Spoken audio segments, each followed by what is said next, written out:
Poštovani gledalci, dobrodošli u još jedno izdanje emisije Granice Istoka. Ja sam Harun Karčić. Muslimani na Balkanu prije nekih 150 do 200 godina bili su dio Osmanskog carstva i većinsko stanovništvo u ovoj regiji. Međutim, nakon osnivanja jednonacionalnih država krajem 19. stoljeća, počevši od Srbije, Grčke, Bugarske i Crne Gore, uslijedilo je masovno protjerivanje ne samo Osmanlija koji su činili vladajuću strukturu u tim državama, već i domicilnog slavenskog muslimanskog stanovništva.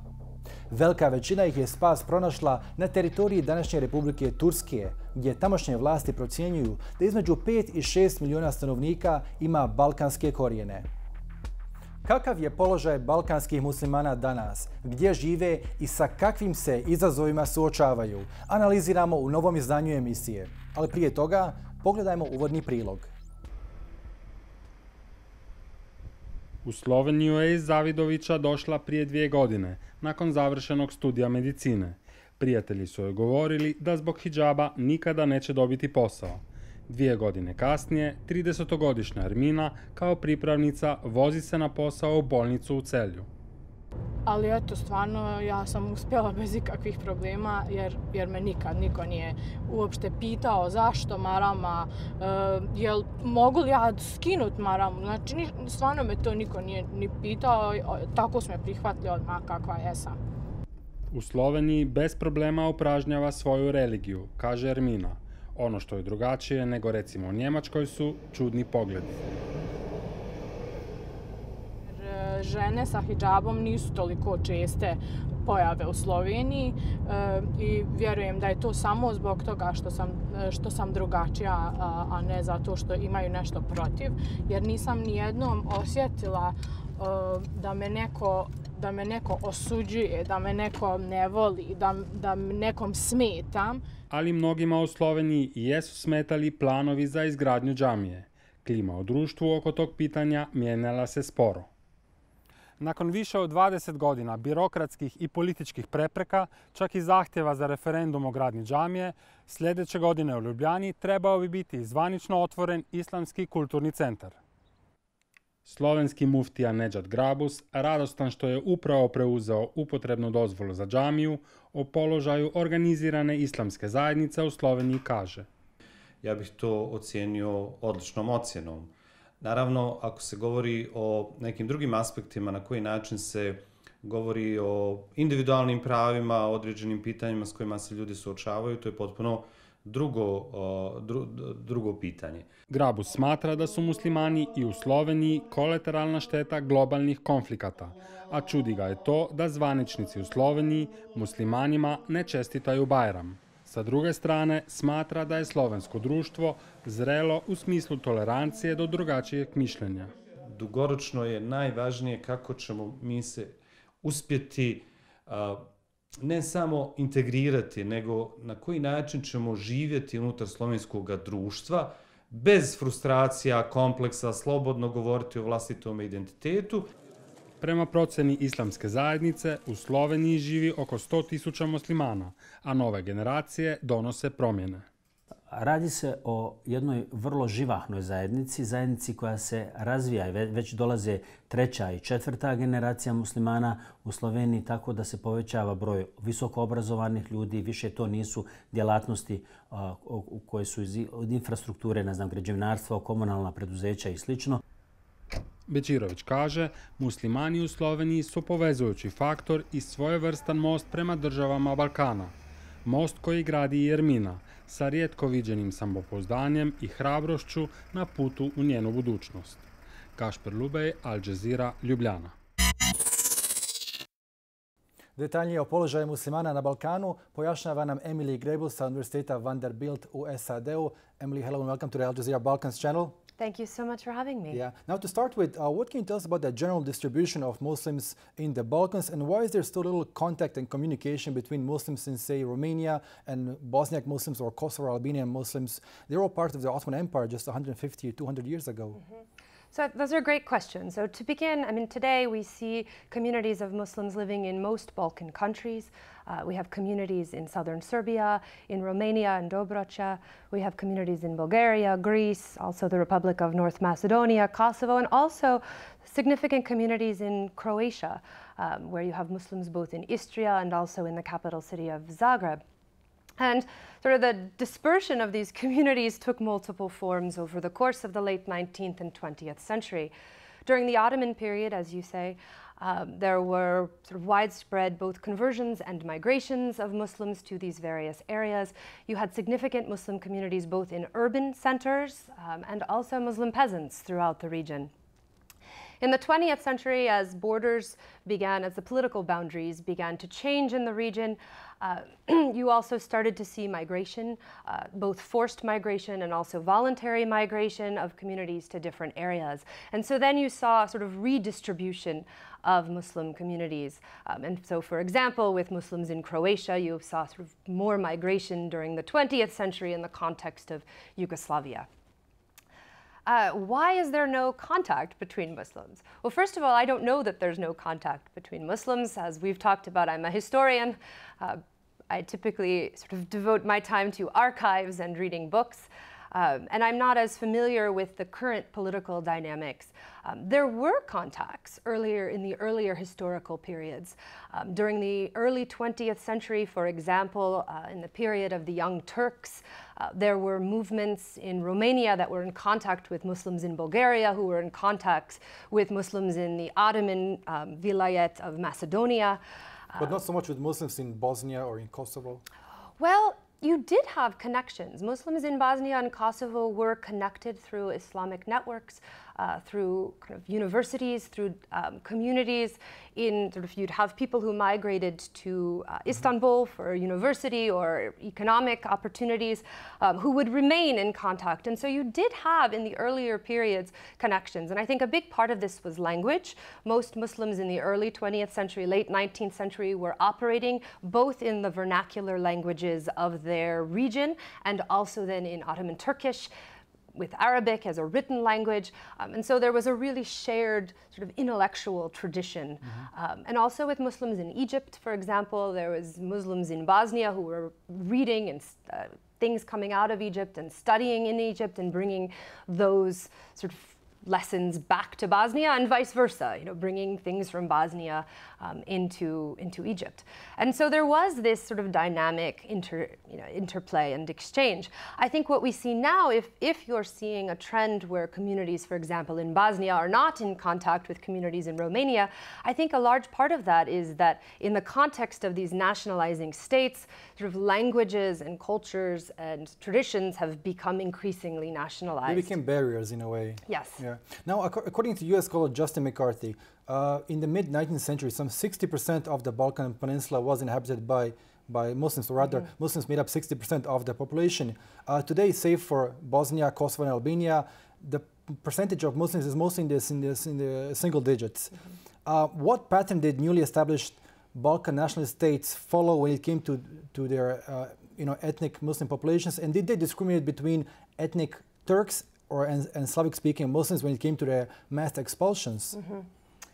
Great question also. These are big, complex questions that you're asking me to distill into sort of soundbite answers for television.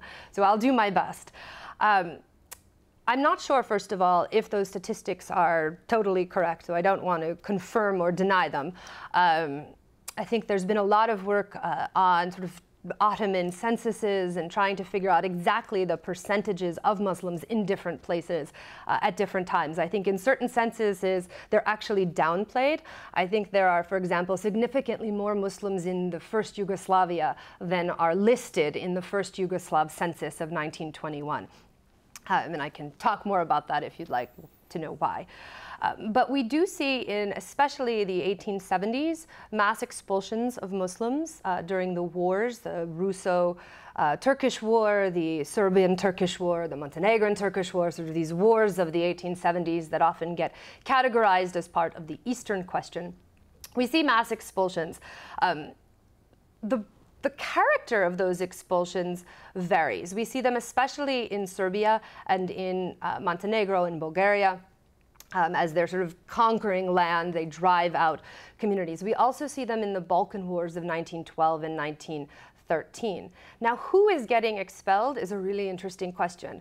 And I don't know the answer at all times. We know that in 1878, 1879, there were significant communities of Albanian-speaking Muslims who had been expelled, for example, from southern Serbia, from the areas of Niš, and again in 1912 and 1913 pushed out of places like Sanjak. We also know that there were negotiated transfers. So for example, in 1913, the Kingdom of Montenegro, the government went into places like Bijelopolje and Rožaje and tried to figure out if they could help pay for people to leave.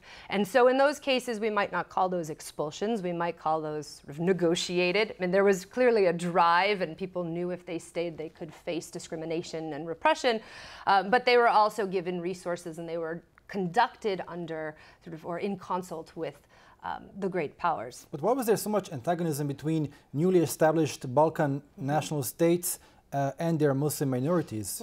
They weren't Turkish minority or Ottoman, they were Slavic-speaking Muslim minorities. Yes, many of them were. I think that there's two things going on here. Were they associated with the former Ottoman occupiers in a way? Yes, they were. The new states that were being formed understood their mission as one of replacing the Ottoman Empire. And in order to do that, they had to develop new laws, new economic structures, and also a new sort of national culture. And we call this the nationalizing state. But you also see this with Austria-Hungary, which doesn't have the same kind of widespread expulsions, but is trying to sort of introduce a new kind of state and a new kind of political entity in these formerly Ottoman lands. Now, even though Muslims, so for example, in the Kingdom of Serbia, the Kingdom of Montenegro, Muslims who stayed qualified for citizenship.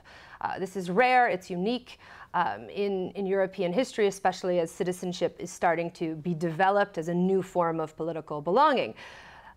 The challenge to this was they had to accept the terms of citizenship that were given to them by these new states, which were inherently anti-Ottoman, and Muslims became associated with this Ottoman past. So in a way, they're a vestige of this Ottoman past, and there was always this tense relationship, even between, or even as new states gave Muslims equal rights or the right to organize and associate, there continued to be tensions over the fact that they remain somehow tied to this Ottoman legacy, which these new states were trying to really erase and fundamentally create something new. And what is the relationship between religion, in this case Islam, and national identity among Bosniak Muslims and Kosovo Albanians? When did they switch from being Muslims to becoming Albanians and Bosniaks? So different historians will give you different answers for this. This is one of those very contentious and complex questions.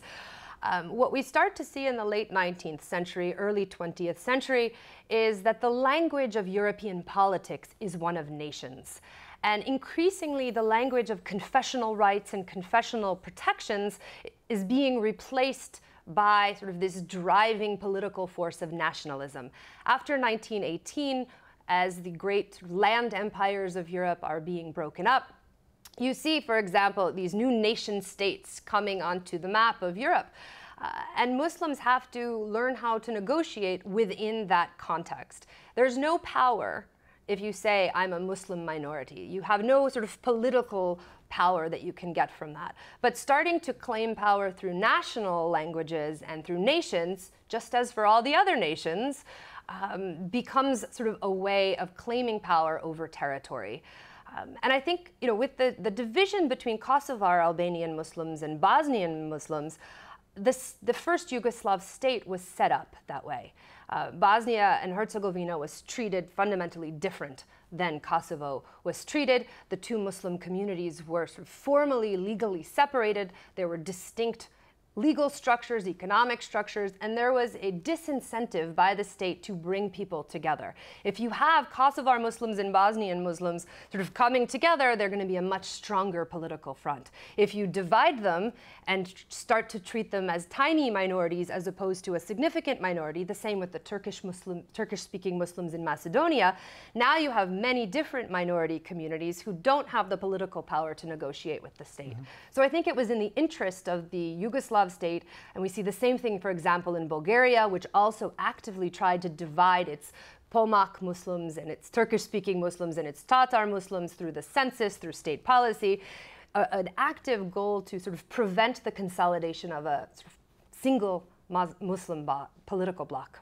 Emily, it was a pleasure speaking to you. Thank you so much for your time. Thank you so much for having me. It was a pleasure. Poštovani gledalci, bila je to Emily Greble sa Univerziteta Vanderbilt u SAD-u. Godine 1951. Turska vlada je zatražila od Jugoslavije da ratifikuje i primjeni konvenciju iz 1938. godine. Predsjednik Josip Broz Tito u posjetu je pozvao turskog šefa diplomatije Mehmeta Fotaköprülua i 1953. s njim je postigao usmeni džentlmenski sporazum o iseljavanju muslimana iz Jugoslavije u Tursku. Detaljnije o tome razgovarao sam sa turskim historičarem Aydinom Babunom. Professor Babuna, hello and welcome to the Al Jazeera Balkans channel. Thank you. Now, as the Ottoman Empire was gradually losing territory during the second half of the 19th century, newly established Balkan nation states started expelling their Muslim populations. Would you refer to this as the de-Turkification of the Balkans or the homogenization of newly established Balkan nation states? Actually, the homogenization of the Balkan states would start at the beginning of the 19th century. And in 1804, we have this first Serbian uprising. Okay, that was the first Balkan uprising against the Ottoman Empire, and then the second one would follow in 1815, 16, 17, and the result was the establishment of the Serbian autonomy. And in the meantime, the Turks had to leave many parts of Serbia. And so that was actually probably the beginning of the de-Ottomanization, not only the de-Turkification, but de-Ottomanization of the Balkans. And of course, pretty tragic events took place during the Greek uprising in 1821 in the southern part of Greece, in Morea particularly. And so a kind of the chain of developments would take place, and this would cover the whole Balkans. Why were Muslim civilians also massacred and expelled from these newly established nation states? Difficult question to answer. On the one hand, it's easy to answer, but on the other hand, it's difficult to understand. Unfortunately, on the one hand, in the Balkan history, we have on the one hand a history of cooperation among the Balkan people. On the other hand, a history of competition, history of hatred, nationalism, and so on. As we know, the 19th century was a history of nationalism. And it was the period in which the nation states were established. So for the local political elite, it was difficult to differentiate the civilian people from the officials. So the hatred was, how to say, driven. The religious and nationalistic feelings of the local people were inspired by the local political elite, and that was the result. Unfortunately, the massacre, particularly in Morea, when the Greek Revolution took place in 21. Now, between Yugoslavia and Republican Turkey, two treaties were signed regarding the deportation of Yugoslav Muslims. One was in 1938, the second was in 1953. Which side initiated the signing of these treaties, and which ethnic groups were deported from Yugoslavia to Turkey? First of all, in the interwar period, the Treaty of 1938 was not ratified by the Turkish parliament. Okay? It was negotiated in 1938 between the two sides, and but from the archival documents, we know that the Turkish side actually asked the Yugoslav side to take over more financial costs, okay, to contribute to the financial cost of this process. And another important reason might be the death of Atatürk in 1938 and the impending war. But the point is here, the fact remains that the treaty was not implemented.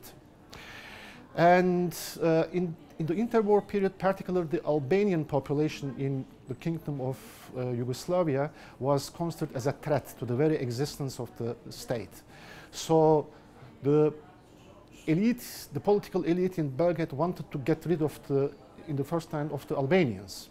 But the treaty was signed for the Turks. That was not signed but negotiated for the Turks. But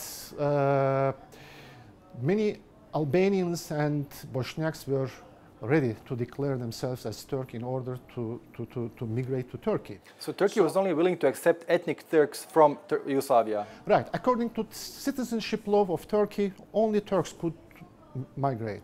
And we have another law of 1934, the so-called settlement law, İskan Kanunu. And according to this law, the migrants had to be Turks or they had to belong to Turkish culture. And it was the Council of Ministers, the body which would decide on this issue, which groups would be accepted or not. But the Council of Ministers was very flexible on this issue. Nobody checked the people in a real sense as to, as to whether they were Turks or not. We know that many Bosniaks, many, people from Albanians, yeah. and Pomaks also declared themselves as Turk and came to Turkey. So the treaty, of course, this migration took place independent of the treaty. The treaty was not signed, not ratified. And, for example, in the 1930s, many Bosniaks settled down in Macedonia for a while in order to get a document from the Turkish consulate to prove their Turkishness. So the law seems to be strict, but the implementation was quite flexible. Now, how were these Muslim migrants from Yugoslavia accepted in Turkey? Migration is a painful process. In every migration, always there are some frictions between the local people and the migrants. Probably it is one of the principles of the migrations. Despite the fact that they were, the local people and the migrants shared, I'm talking about the overwhelming majority of migrants, the same religion. But there were, of course, some cultural differences and so on. And there were also local competitions for the employment in the,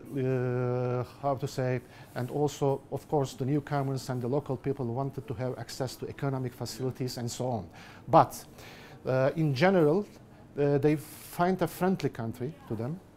And in those years, Republican Turkey inherited the policy of the Committee of the Union and Progress Party, which were in power in the second constitutional period. And this committee wanted to create a nation state. Okay? The same policy was inherited by the early Republican leaders. So when we consider that the early Turkish Republic had a population of 12 or 13 million people, they needed fresh population and to increase the density of the demographic density of Anatolia. And they were considered either as Turks or the demographic groups which are close to Turks, which can adapt themselves to the Turkish culture. And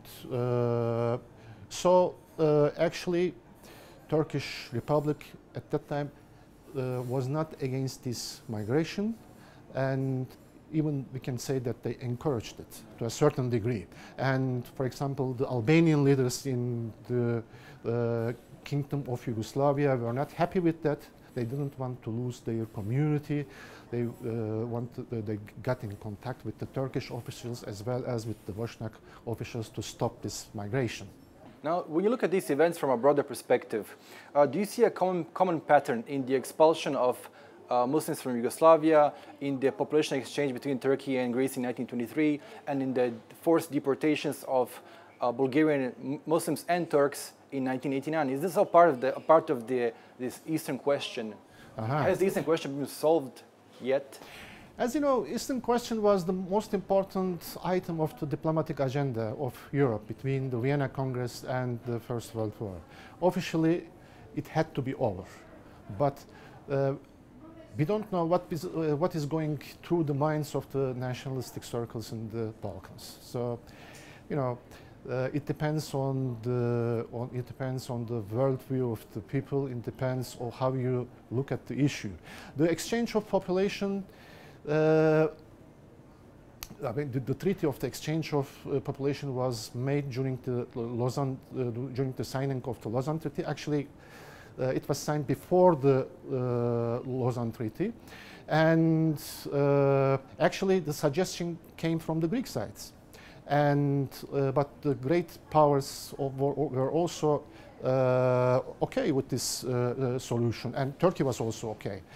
And with this exchange of population, 1.4 million Greeks would leave for Greece, and 400,000 Turks from Western Thrace would come, approximately of course, would come to Turkey. And how can we consider this event? So it had different aspects. You can, from the humanistic point of view, of course, it was a very painful process for both groups of people. On the other hand, some historians consider this issue this way: if this population had not taken place, bloody events would taken in the years to come. It was a painful solution, but still a solution, how to say, more human solution compared what happened later, for example, in Bosnia in 1990s and so on. Professor Babuna, it was a pleasure speaking to you. Thank you so much for your time. It's my pleasure. Nakon pada komunizma, došlo je do povećanog interesovanja za religiju i nacionalni identitet među stanovnicima balkanskih zemalja.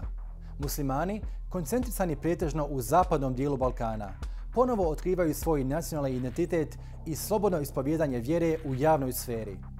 Kontakti sa muslimanskim zemljama i nešto drugačijim interpretacijama islama rezultirali su pojavom manjih marginalnih skupina. Ipak, velika većina muslimana pridržava se umjerenog tumačenja islama u skladu sa sekularnim karakterom i demokratskim uređenjem svojih država. Poštovani gledalci, bilo je to sve u ovom izdanju Granica Istoka. Ako ste propustili bilo koji dio, emisiju možete pogledati na našem portalu balkans.aljazeera.net. Hvala na pažnji.